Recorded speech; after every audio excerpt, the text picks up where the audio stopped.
You guys, all this fries, if you want to touch it, you can. I got some wipes. Okay? Just gonna put this over so you can see. So if you decide you want to touch it, see if it's dry yet, you're welcome to do it.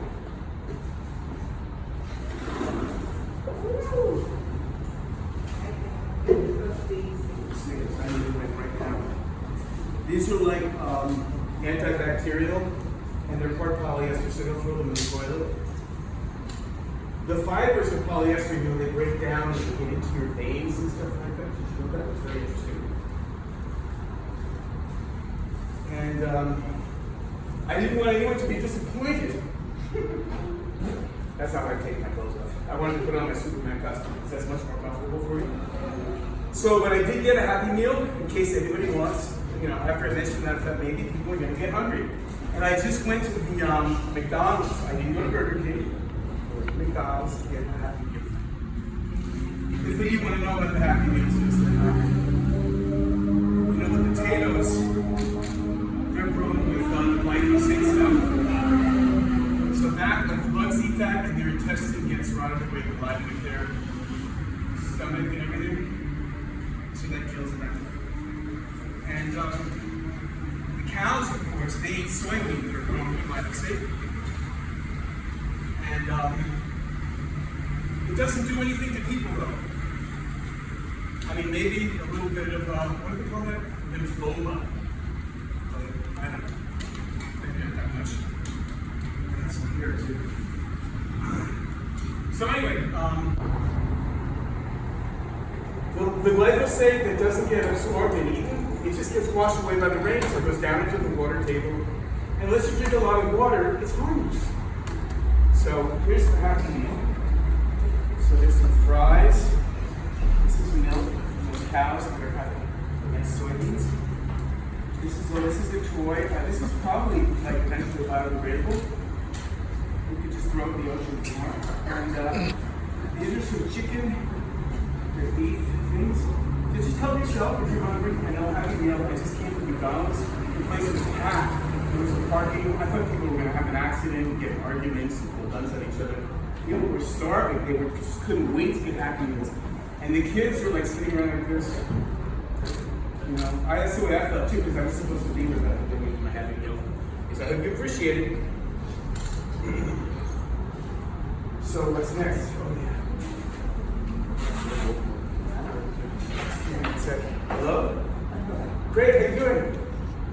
Yeah, listen, I'm right in the middle right now of a performance art conceptual piece. Yeah, we're watching paint dry. I can explain it to you better later, but I gotta go right now. Is everything okay? Oh, really? Oh, I'm so sorry to hear that. Listen, I'll call you back, okay? That is a bummer. That's fucked up.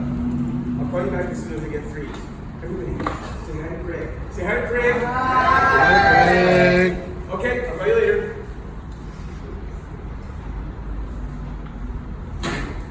He's a sweetie, but you know, he has cancer. He has liver cancer that went to his pancreas. He was taking, what do they call that treatment again? Chemo. Not chemo, yeah. So they were giving him chemo, but it was really messing up his whole body, so the doctor took him off it. So that means he's going to die soon. And he's got a lot of other problems, like his therapist committed suicide. Oh, he's in a wheelchair. It's amazing. He's in a wheelchair because he got a hip replacement. Something went wrong, and he tore the whole thing. I don't know the whole story, but he tore it. Now they can't fix it. So he has to be in a wheelchair. It's a motorized wheelchair. But so then his therapist died, and his caseworker is getting him a new therapist, but that takes time.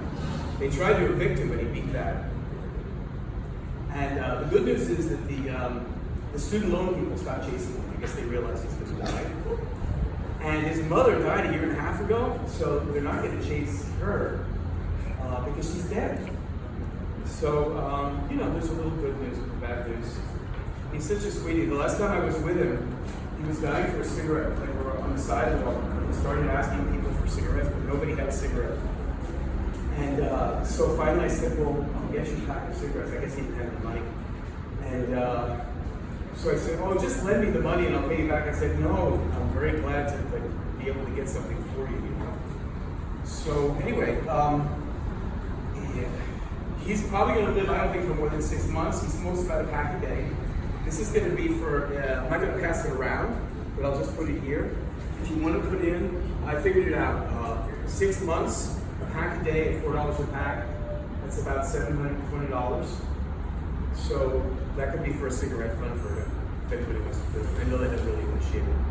And if you don't want to, I understand too, because it's probably weird. I don't know if, did you notice my ringtone? Let me check. Let's do that. So, I got this ringtone. Did you hear it? It sounds like a fart. It's actually the fart of this porn star. Maybe you don't know him, but I do. His name is Rocco Steele. He's like really famous in the world. And you could either get him farting or burping. Actually, no, the other was grunting, but it sounded like a burp. So I got the fart. The weird thing was I was in an elevator, a crowded elevator, my phone rang, so I started going, and everyone was like, people were a little annoyed about it, you know? So I said, you know what, I'm not even gonna answer my phone. I'm just not gonna say anything because I knew they wouldn't get it. The thing is, I worked with this guy who, he's straight, and he had Jenna Jameson, I think her name is, she's a porn star, moaning. I used to tell him moaning is so obvious. But he liked it, and now he just got Stormy Daniels. She's really big now. So he has Stormy Daniels moaning. That's his phone. He's custom ringtone. But, you know what, I finally told him after that in the elevator, you know, wait until you're in an elevator and your phone starts moaning, because that's worse than fart. Don't you think? I do. So anyway, let's see how this is doing here. It's getting tacky. Okay. So I wanted to, when I got this costume, it didn't come with this, but I found this in the thrift store, and I thought it really made it better. And I wanted to show you this because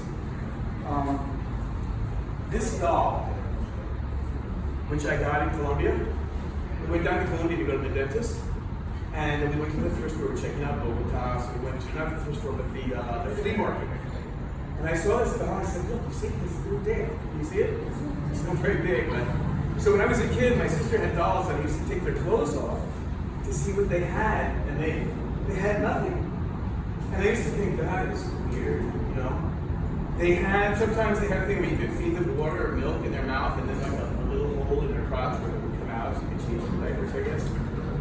But I thought, you know, it's so weird because the dolls would have ears, little ears, they're articulated toes, but no penis, no vagina.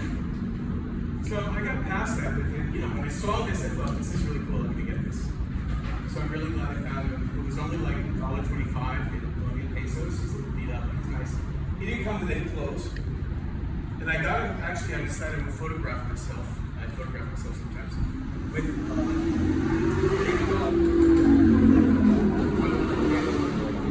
so I've had a lot of fun with that. And, you know, I can put a diaper on, but I think there's some babies like to be naked. So the only last thing I want to cover, let me just check out this. So, no Happy Meal, there's some nice milk there. And it's a toy, it's like baby. Wind up in the ocean. Anyway, so, you know, it wasn't really, I was feeling a little depressed. That was the only thing, there's a lot of things. So I thought maybe I'll go to a therapist because it's in my insurance, you know. So I called the insurance company. They said, okay, you have 2 places you can go. You have to choose between them. So I just chose the closest one.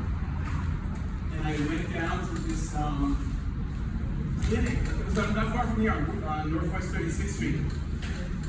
But it was very shabby. And there were some people hanging out in the parking lot. I said, well, you know, I was undeterred. I went inside, I met this lady, and we went into this very little office. And it's always fun to go to those offices, because you guys are in the art, so you see like the kind of art that people have. So, you know, I had fun seeing her art, trying to figure out about her based on that. So she asked me a lot of personal questions, and then she, you know, she was typing away and all that. So we did all that. It took like 45 minutes or so.